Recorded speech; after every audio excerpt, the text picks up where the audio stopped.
Hello everybody and welcome back to the channel. Before we begin, allow me to apologise. I've gotten ill just before Christmas, which sucks. So if I sound awful, then I apologise for that. It's been an interesting few days for me. I've been trying to get out another video and yet I've been busy. The French patch happened, and when the patch dropped on Tuesday, yesterday, I was told on good authority that the PSN store would not have these tanks until Friday. However, thankfully, I don't know whether this is just by coincidence or whether Gaijin is finally getting wise to what Sony do, but the Sony store updates every Tuesday. This wouldn't have been a problem, because you would have thought, oh, we could wait until Tuesday next week, wait a week. Except most of Sony's staff are going to be on holiday, because it's Christmas. So, yeah, thankfully, I've got my tank. I managed to get into the French ground forces, and today's video is going to be on the new scouting mechanic, more specifically the AMX-13 FL11. This is the non-autoloader 3.3 battle rating version of the AMX-13, and straight away there's already two problems with it: that gun rock and the velocity of the shells. The armour is bad, but that doesn't concern me, because at the end of the day the whole idea of this tank is to spot without being spotted.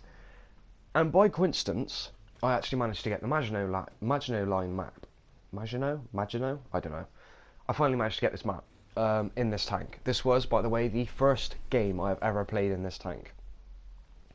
So there's no doubt I'll make mistakes, although I feel this was a very successful match and a good example of how the scouting mechanics now work in patch 1.75. So, I play on PS4, as most of you will know. As a result, the way that we scout on PS4 is by pressing R1 and pressing left and then pressing X, which sounds probably like a pain in the ass to you PC players, but it's something that I'm sure I'll get used to. Exactly the same as using the artillery, for example. So, what do I think of the AMX? I've only played one game in it, and I love it. It's mobile, it's fast. The gun at this battle rating, I got down tiered in this game. Or at least I'm certain I did. I was with a lot of B1 Turs. You tell me in the comments. I have no idea how the hell you're supposed to pronounce that. Now you see there, I had to aim up a lot. Normally with most guns at that sort of range, you would just aim for centre of mass, pull the trigger, and the turret come flying off the tank. Not in this thing. Oh no no. The velocity of this gun is incredibly low. I don't know what the velocity of the shells are exactly, but it's not fantastic. Nevertheless, it's something I can learn to live with, and I'm sure everybody else will learn to live with it too. Now, that M3 Lee over there is gonna become the bane of my life throughout this match. When I finally manage to zero him in with my gun, I do start getting a few hits on him. Thankfully, he never gets any hits on me. I imagine he's having even more of a hard time zeroing me in than I am zeroing him. I'm trying 800 meters. Got a crit straight through the frontal plate. Right, good. We know he's at 800 meters range. Try again. 850 maybe. Try that. Shell went sailing completely over him. The time for the shell between leaving the muzzle of my gun and hitting this M3 Lee is quite long, surprisingly long. That shell hits his turret. I think he was backing over the hill, which probably explains that.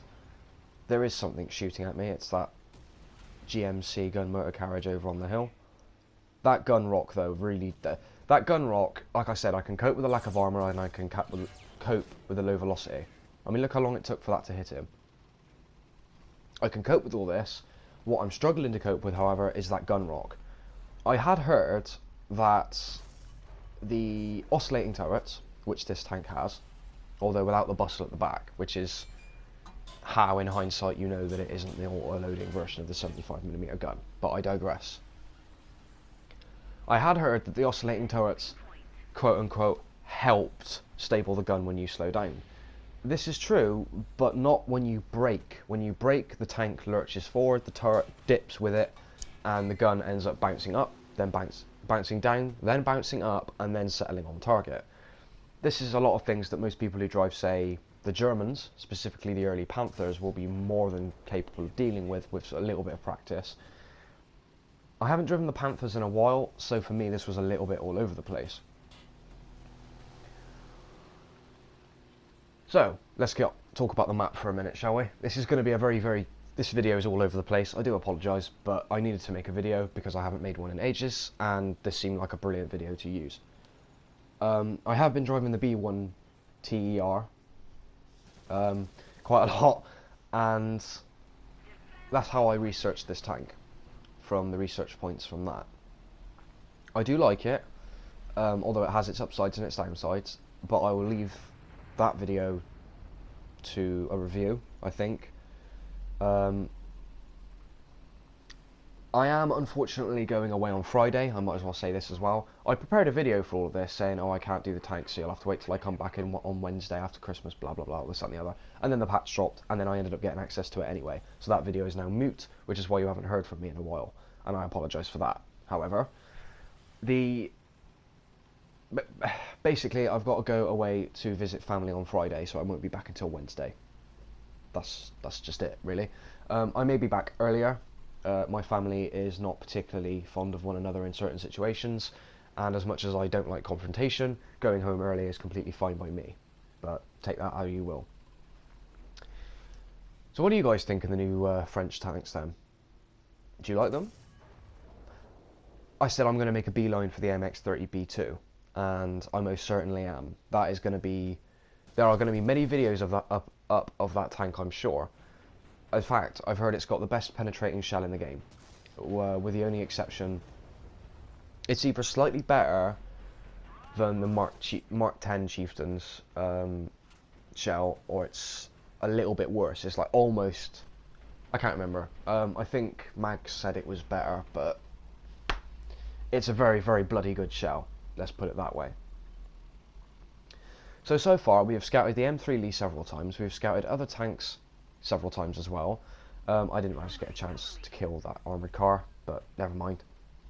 We have gone across most of the eastern end of the map, down south, and this has been a surprisingly successful game, although my incompetence will soon lead to my demise, but that was my fault. I hope you guys enjoyed the video. I'll try and get a couple more videos out, or at least one more before I go on Friday, but if not, I'll see you again after Christmas. I hope you enjoy your Christmas break, and I hope you get given something you wanted this Christmas. Thank you very much for watching. Like, share and subscribe for more, and I will see you guys in the next Warframe video. Cheers.